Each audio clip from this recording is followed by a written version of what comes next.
Morning, everybody.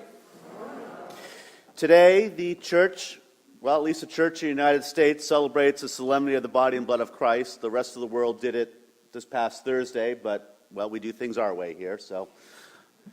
But this sacrament is held by the church to be the source and summit of the Christian life, to the point that the greatest threat to Catholicism isn't religious persecution.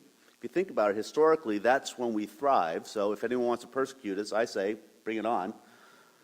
But rather, the greatest threat to our faith is a weakened or lack of belief in the Eucharist.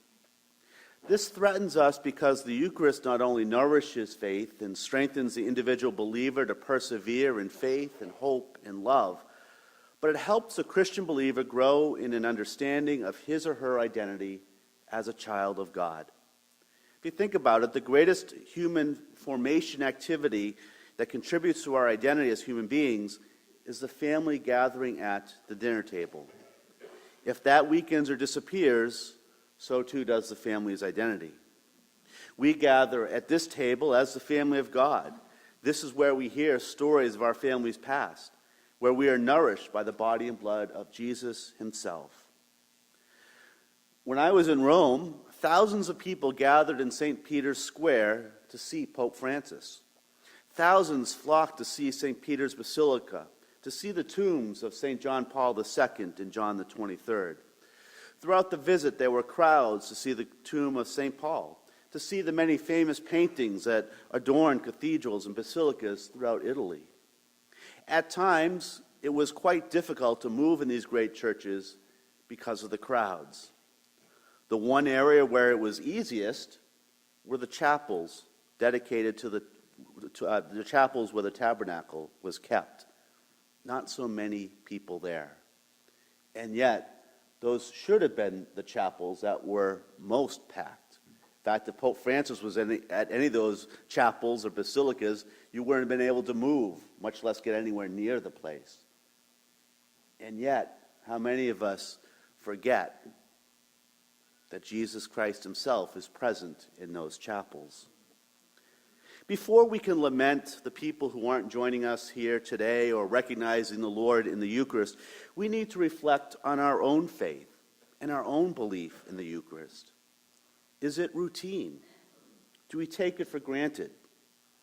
Are we here out of habit or to feel good about ourselves? The reality is Pope Francis isn't going to be here this weekend. Sorry to disappoint. He's not going to be here next weekend. We have no famous apostles buried here at St. John's, nor any famous work of art.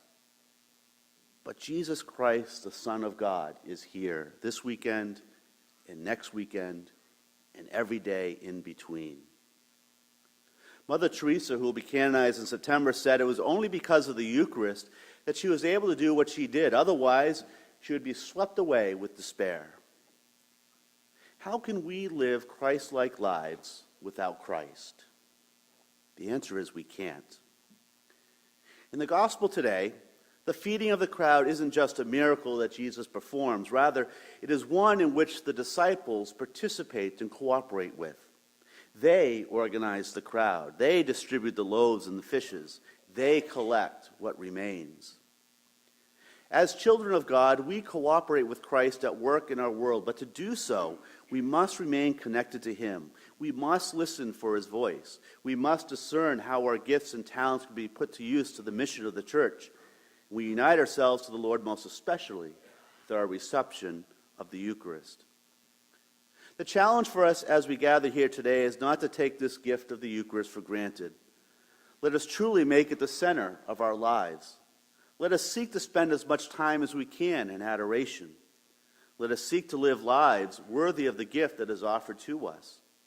Let us allow ourselves to be transformed more and more into the people the Lord has created us to be, so that we may more effectively share his love and his word with the whole world.